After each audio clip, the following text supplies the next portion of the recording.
여러분은 어떻게 생각하실지 모르겠습니다. 의리에 대해서 한번 생각해 보셨나요? 의리 있는 사람, 또 의리가 강한 사람, 뭐 이런 얘기를 우리가 곧잘 하는데요. 과연 나 자신은 어떤 그런 면에서 평가를 받을 때 의리의 사나이냐 아니냐 이런 게 어떤 면에서는 중요하다고 생각합니다.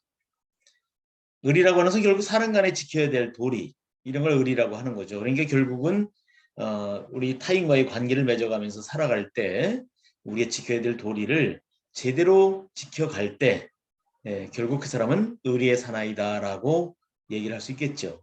물론 이 의리라고 하는 것은 무슨 남자들에게만 통용되는 건 아닙니다. 지금 사나이라는 말을 하니까 또 그 뭐 성에 대해서 민감한 사람들은 저 양반은 뭐 남성 그런 쪽에 뭐 이렇게 치우쳐 있나 이렇게 생각할지 모르겠는데 그런 건 아니고요. 저는 그런 데 관심도 없습니다.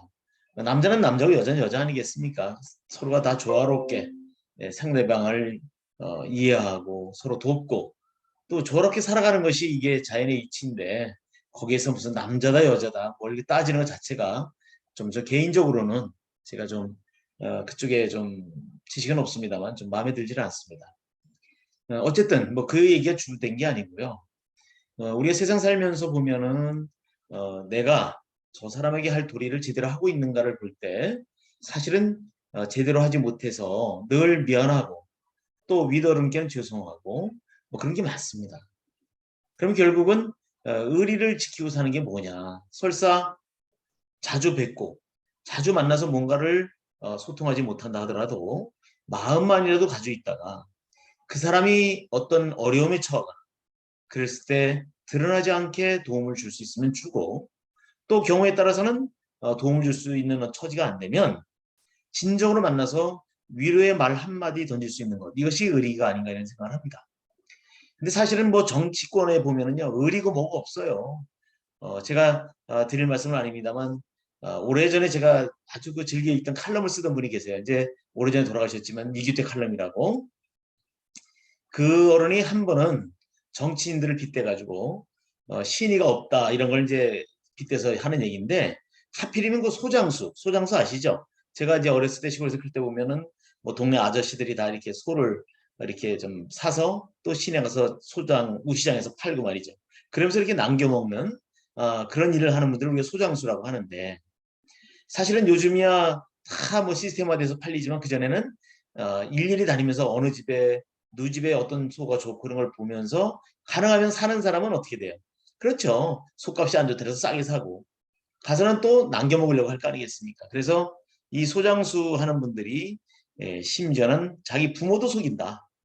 원래 장사하는 사람들 맨날 빚진다 그러잖아요. 그렇지 않습니까? 요즘 정찰제 하지만 빚지는 게 어디 있어요? 빚지는 장사는 하지 않지 않습니까?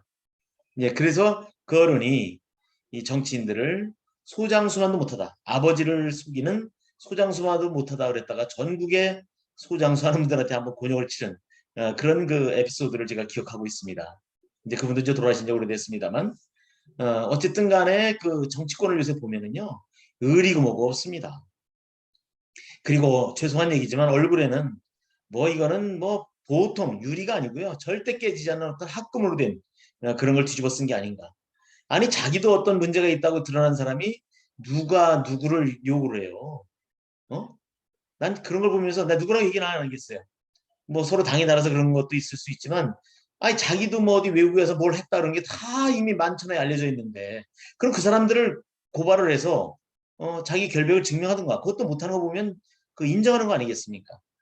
그런데 어떤 사람이 그런 거 관련해서 이제 어려움에 처하니까 뭐 어쩌다 저쩌다 얘기를 해요. 그래서 내 속으로 아니 다른 사람은 몰라도 저러면 안 되지 않는가 이런 생각이 들고요.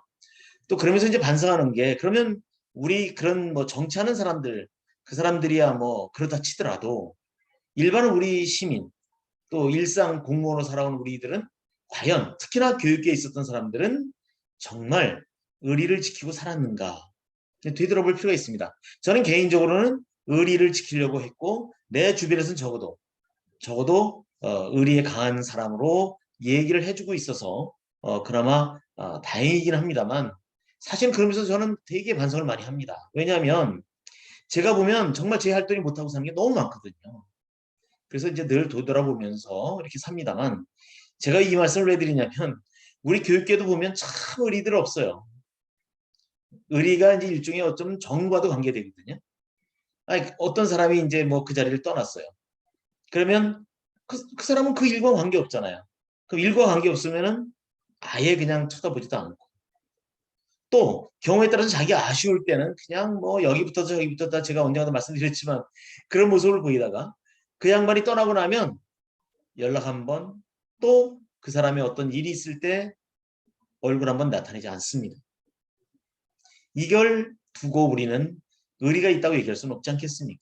그래서 의리는 어찌 보면 정과도 관계됩니다. 이게 사람이 살아가는 도리이다 보니까 결국은 우리가 서로 간에 주고받는 어떤 정의, 결국 의리의 어떤 기본 바탕이 아닌가 이런 생각이 들고요. 사실은 우리 교육하는 사람들은 그런 것을 중시 여겨야 결국 우리가 도움을 주고 있는 우리의 제자들, 이네들도 그런 의리를 중시 여길 것이고 그랬을 때 우리 사회가 질서도 잡히고 또 따뜻한 그런 사회가 되지 않을까 하는 생각이 듭니다. 그래서 저는 이제 이 말씀을 다 적나라하게 까면 너무 좀 말이 좀 이상해질 것 같아서 얘기는 안 합니다만 저는 요즘 이 페북에도 보면 저한테 와서 뭐 좋아요 누르는 사람도 몇 있어요. 근데 보면 좀 아닌 사람들이 있어요. 어떻게 저렇게 표리가 부동하게 겉과 속이 다르게 움직이고 여기선 이렇고 저기선 저렇고 저렇게 살까? 그런 사람은 차라리 나한테 관심을 안 뒀으면 좋겠다. 이런 생각도 좀 하거든요. 물론 그런 사람조차도 제가 할 수 있다면 제가 큰 그릇이라면 다 품어야죠. 그럼에도 불구하고 인간적으로는 그런 생각이 좀 들어요. 좀 속된 말로 저도 그런 평을 받을 수 있겠습니다만 좀 사람이 좀 사람다웠으면 좋겠다. 이런 생각을 하게 하는 사람들이 많은데 요즘 특히 정치권을 보면서 갑자기 그런 생각이 들고요. 우리 교육계에서도 결국 그보다는 덜하지만 훨씬 덜하지만 그런 이야기거리는 얼마든지 있다. 그리고 우리가 아이들을 상대하는 입장이다 보니까 우리 교육계에 있는 모든 사람들은 교육감부터 우리 학교에 계시는 선생님들까지도 좀 그런 것을 마음에 두고 살 필요 있지 않을까 싶습니다. 그래서 의리에 대해서 말씀을 드렸습니다. 우리가 무슨 뭐 조폭도 아니고 말이죠. 그런 의리는 필요가 없죠. 예, 어떤 진정한 사람을 아끼는 마음, 상대방에게 해야 될 도리 이것을 제대로 좀 지키면서 살았으면 좋겠다. 그것은 저에게도 해당되는 얘기입니다. 네.